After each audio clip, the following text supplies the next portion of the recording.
బొరూటో జోరాతో single గా fight చేయాలని decide చేసుకున్నాడు. ఇప్పుడు బొరూటో ఒంటరిగా జోరాతో ఫైట్ చేస్తున్నాడు. అయితే ఆ ఫైట్ లో బొరూటో ఇంజూర్ అయ్యి చాలా వీక్ గా అయిపోయాడు. ఆ ఫైట్ లో జోరా ఆరని అస్సలు మ్యాచ్ చేయలేకపోయాడు. అండ్ తన అపోనెంట్ వచ్చి కరెంట్ షినోబి వరల్డ్ లోనే మోస్ట్ డేంజరస్ ఎనిమీ, అది బొరూటోకి కూడా తెలుసు. అలాగే తన ప్రతి ప్లాన్, స్ట్రాటజీ, స్ట్రాంగెస్ట్ జుట్స్ అయిన ఉచిహికో కూడా తన మీద వర్క్ అవ్వలేదు. దానివల్ల జోరాతో ఫైట్ చేయలేక ఒక పిరికివాణిలాగా అయిపోయాడు. అయితే జోరా ఆ ఫైట్ ని ఇంకా సీరియస్ గా తీసుకోలేదు. అది స్ట్రెంత్ లో మాత్రమే కాదు, ఒక గాడ్ లాగా పేషెన్స్ తో చాలా కామ్ గా క్యాల్కులేటెడ్ మూవ్స్ తో ఫుల్ కంట్రోల్ తో బొరూటోని హంట్ చేస్తున్నాడు. ఇప్పుడు బొరూటో దగ్గర ఒక లాస్ట్ ఆప్షన్ మాత్రమే ఉంది. ఈ ఫైట్ లో బొరూటో సర్వ్ అయ్యాలంటే మొమోషికి కర్మా పవర్స్ ని యూజ్ చేయడం చాలా అవసరం. నెక్స్ట్ చాప్టర్ 23 లో మొమోషికి పవర్స్ ని యూజ్ చేయడం తప్ప ఇంకో ఆప్షన్ లేదు. బట్ అలా చేయడం బొరూటోకి చాలా రిస్కీ. కానీ ఒకసారి ఆ పవర్స్ ని యూజ్ చేస్తే బొరూటో తన లైఫ్ నే కాదు, సోల్ ని కూడా లాస్ అవ్వచ్చు. బొరూటో లాస్ట్ చాప్టర్ లో తన ఫ్రెండ్స్ డేంజర్ లో ఉన్నారని తెలుసుకొని బొరూటో జోరాతో సోలోగా ఫైట్ చేయాలని చూస్ చేసుకున్నాడు. అలా చేస్తే వాళ్ళ ఫ్రెండ్స్ జోరా నుంచి ఎస్కేప్ అవడానికి ఛాన్స్ ఉంటుందని చేస్తాడు. బట్ ఇక్కడ బొరూటో జోరా చాలా డేంజర్ అని తెలిసి కూడా ఒక ఫులిష్ డెసిషన్ ని తీసుకున్నాడు. ఇది ఒక బోల్డ్ అండ్ బ్రేవ్ మూమెంట్. బట్ అలానే చాలా రిస్కీ కూడా. బికాస్ జోరా కోడ్ అండ్ మొమోషికి లాగా కాదు మామ, తను కంప్లీట్లీ డిఫరెంట్ పర్సన్.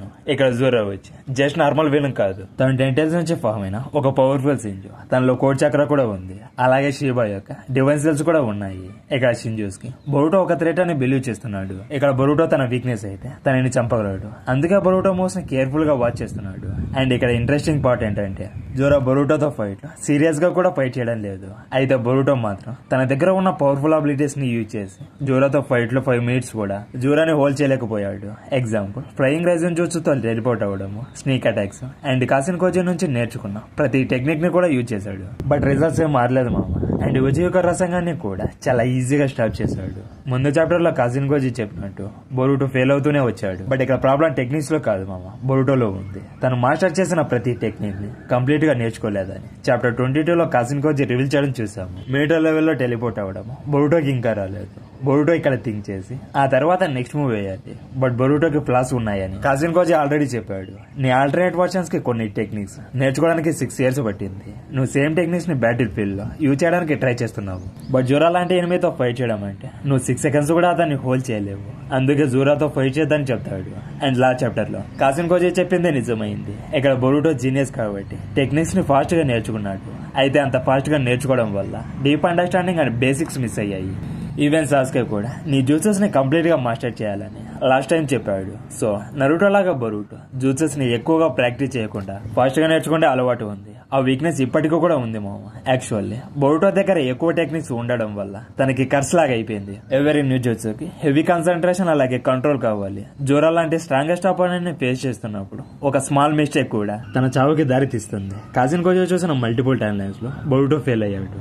అయితే ఒక టైం లైన్ లో సక్సెస్ అయ్యాడు. అదే కాసిన్ కోజీ బిల్డ్ చేసిన ఫ్యూచర్ లో ఈవెన్ లాంగ్ రేంజ్ టెలిపోర్టేషన్ అబిలిటీని మేమిటో ఈజీగా యూజ్ చేస్తే బొరూటోకి మాత్రం హెవీ చక్ర అండ్ మెంటల్ స్ట్రెయిన్ వల్ల యూజ్ చేయలేకపోతున్నాడు. అండ్ ఇక్కడ వరస్ట్ పార్ట్ ఏంటంటే బొరూటో జోరా నుంచి ఎస్కేప్ అవడానికి కూడా ఆప్షన్ లేదు మామ. జోరాతో ఫైట్ చేయడం తప్ప ఇంకో ఆప్షన్ లేదు.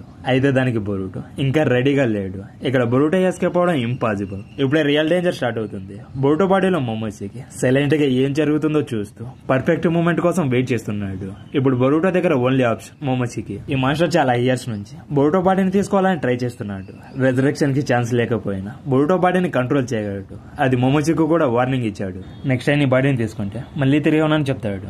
అలాగే బొరూటో కూడా లాస్ట్ టైం కర్మాసీల్ ని యూజ్ చేసినప్పుడు నా బాడీ చనిపోతున్న ఫీలింగ్ ని ఫీల్ అయ్యాను. సో మళ్ళీ కర్మాని యూజ్ చేయడానికి తను చాలా భయపడుతున్నాడు. బట్ ఇప్పుడు తనకి చాయిస్ లేదు. మొమోషికి దగ్గర control, 1000 years battle experience and ఇంకొక ఇంపార్టెంట్ థింగ్ వచ్చి బొరూటో జూట్సెస్ ని ఇంకా బెటర్ గా యూజ్ చేయగలడు. ఎగ్జాంపుల్, కంప్రెసివ్ రసింగాను, జైన్ రసింగాను, జూట్సెస్ ని అబ్జర్వ్ చేసుకోవడం, ఇలా అన్ని టెక్నిక్స్ ని ఫుల్ పవర్ తో యూజ్ చేయగలడు.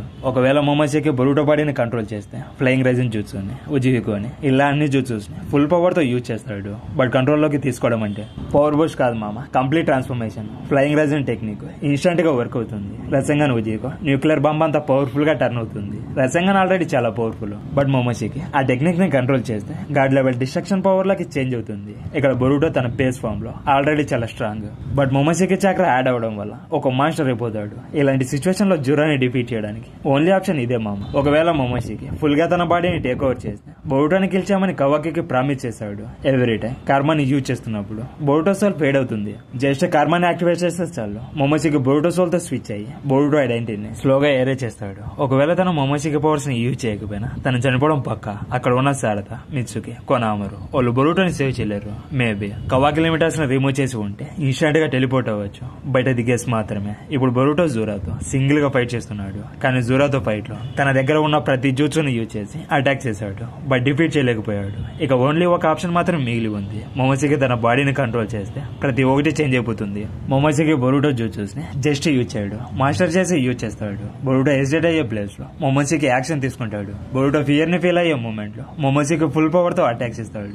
బొరుటోకి జూట్స్ ని మాస్టర్ చేయడానికి కొన్ని మంత్స్ ఆర్ ఇయర్స్ పడితే మొమోషికి ఇన్స్టంట్ గా అది కూడా చెమట పట్టకుండా యూజ్ చేస్తాడు. బట్ ఇదే కాదు ప్రాబ్లమ్. మొమోషికి ఆ జూట్స్ ని బొరుటో లాగా కాదు ఎఫిషియెంట్ గా యూజ్ చేస్తాడు. అయితే ఆ ఫైట్ జస్ట్ సర్వైవల్ కోసం మాత్రమే కాదు, ఫ్యూచర్ లో బొరుటో ఏమవుతాడు, ఏం చేయగలడని. అయితే ఫ్యూచర్ లో కర్మాసీల్ ని బొరుటో కంట్రోల్ చేస్తాడని మనకి తెలుసు. ఫస్ట్ చాప్టర్ లో బొరుటో అండ్ కవాకి ఇద్దరు గ్రే స్టోన్ మీద ఫైట్ చేసుకుంటూ ఉన్నప్పుడు బొరుటో కర్మాసీల్ ని కంట్రోల్ చేయడం చూసాము. అయితే ఆ పాయింట్ కి రీచ్ అవడానికి తను ఏం లాస్ అయ్యాడో ఊహించుకుంటేనే చాలా భయం వేస్తుంది. మొమోషికి కంట్రోల్ ఉన్నప్పుడు ఏం చేయగలడు బొరుటోకి బాగా తెలుసు.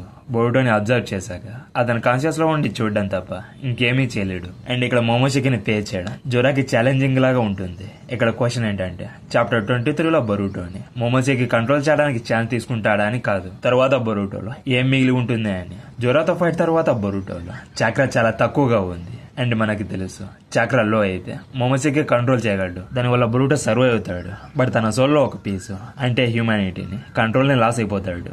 ఇక నెక్స్ట్ టైం మొమోషికిని కంట్రోల్ చేయడం కూడా కష్టమైపోతుంది. సో బొరుటో ఇప్పుడు చాలా డేంజరస్ సిచ్యువేషన్ లో ఉన్నాడు. పవర్స్ లేదా అన్నిటిని కోల్పోతాడా, లైఫ్ లేదా డెత్ అని ఒక ఆప్షన్ ని చూస్ చేసుకోవాలి. కొన్నిసార్లు ప్రతి ఒక్కరిని సేవ్ చేయడం కోసం ఫియర్ ని మర్చిపోవాలి. ఇదే సాస్కేకి తెలిసిన పెయిన్ఫుల్ ట్రూత్. ఇదే మన నరుటో కూడా తన జర్నీలో నేర్చుకున్నాడు. పవర్స్ ని గెయిన్ చేసుకోవడం అంటే సాక్రిఫైస్ కూడా ఉంటుంది. సో ఇప్పుడు మన దగ్గర ఉన్నది 2 ఇంపార్టెంట్ క్వశ్చన్స్. ఒకటి, మొమోషికి పర్మనెంట్ గా బొరుటోని టేక్ ఓవర్ చేస్తాడా? మోస్ట్లీ అలా అయితే జరగదు మామ, కానీ దీన్ని ఇగ్నోర్ చేయలేము. 2, బొరుటో జూరాతో ఫైట్ లో సర్వైవ్ అవుతాడా లేదా అన్నింటినీ కోల్పోతాడా? మీ ఒపీనియన్ ఏంటో కామెంట్ సెక్షన్ లో చెప్పండి మామ. ఈ వీడియో మీకు నచ్చినట్లయితే like, comment and me friends కి కూడా షేర్ చేసి మా ఛానల్ కి సపోర్ట్ చేయండి. అలాగే మా ఛానల్ కి కొత్తగా వచ్చినట్లయితే please subscribe my channel. Next మరిన్ని హ్యాపీ వీడియోస్ తో మళ్ళీ కలుద్దాం. Until then bye. హలో మామ, వన్ పీస్ రీసెంట్ చాప్టర్ లో స్ట్రాంగెస్ట్ ఆర్క్ ని రివీల్ చేశారు.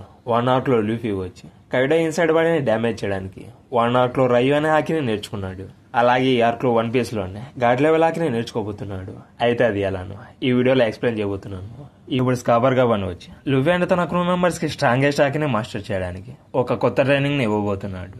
ఇది నార్మల్ హాకీ కాదు మామ, ఈ గాడ్ లెవెల్ హాకీతో మాత్రమే హోలీ నైట్స్ ని, గోరసాయిని అలానే ఈమును కూడా డ్యామేజ్ చేయగలరు. సో చాలా మంత్స్ నుంచి గబాన్ ఎంత పవర్ఫుల్ తెలుసుకోవడానికి మనం ఎంతగానో వెయిట్ చేస్తున్నాము. పైరేట్ కింగ్ కి లెఫ్ట్ హ్యాండ్ అయిన Scopper Gaban one piece chapter 1148 last లో స్ట్రాంగెస్ట్ హాకీతో సమ్మర్స్ లెఫ్ట్ హ్యాండ్ ని కట్ చేశాడు. అండ్ ఇక్కడ ఇంట్రెస్టింగ్ పార్ట్ ఏంటంటే సమ్నర్ అండ్ గబాన్ ఇద్దరు ఒకరినొకరు రికగ్నైజ్ చేసుకున్నారు. అంటే వాళ్ళ ఇద్దరికి ముందే పరిచయం ఉందని అర్థమవుతుంది మామ. ఇక్కడ సమ్నర్ గబాన్ ని చూసి ప్యాంటుని తడుపుకున్నాడు. అలాగే సమ్నర్ వచ్చి ఇక్కడ ఉన్న అందరి హోలీ నైట్స్ కంటే చాలా ఓల్డ్. సో 38 years బ్యాక్ సమ్నర్ ఎంగేజ్ లోనే గాడ్ వ్యాలీలో గబాన్ ని ఫేస్ చేశాడని అనిపిస్తుంది. లేదా Gaban vs rock pirate fight ని డైరెక్ట్ గా చూసినట్టు ఉన్నాడు. ఒకసారి తన ఎక్స్ప్రెషన్స్ చూడండి. సమ్నర్ కి తన లెఫ్ట్ ఆర్మ్ రీజనరేషన్ అవ్వలేదన్న బాధ కంటే గబాన్ మీద తనకి చాలా ఫియర్ ఉన్నట్టు ఉంది. దాంతోనే మనకి అర్థమవుతుంది స్కాబర్ గబాన్ ఎంత డేంజరస్ అని. ఒకసారి లూఫీ విఎస్ గబాన్ ఫైట్ లో చూసుకుంటే గబాన్ లూఫీ మీద స్ట్రాంగెస్ట్ హాకీతో అటాక్ చేసినప్పుడు జోరో వచ్చి ఆ అటాక్ నుంచి ఎస్కేప్ అవ్వమని గట్టిగా అరుస్తాడు. అలా జోరో ఎందుకు అన్నాడు ఇప్పుడు అర్థమవుతుంది మామ. లూఫీ అటాక్ ని డాచ్ చేయకపోయి ఉంటే సీరియస్ గా ఇంజరీ అయ్యేవాడు. బట్ ఇక్కడ ఒక బిగ్ క్వశ్చన్ ఏంటంటే సమ్నర్ లెఫ్ట్ హ్యాండ్ వచ్చి రీజనరేట్ అవ్వకుండా ఉండడానికి గబాన్ ఏం చేశాడు? వన్ పీస్ లోనే స్ట్రాంగెస్ట్ హాకీ ఫామ్, దాన్ని రెజనెన్స్ హాకీ లేదా గాడ్ హాకీ అని చెప్పొచ్చు. ఇది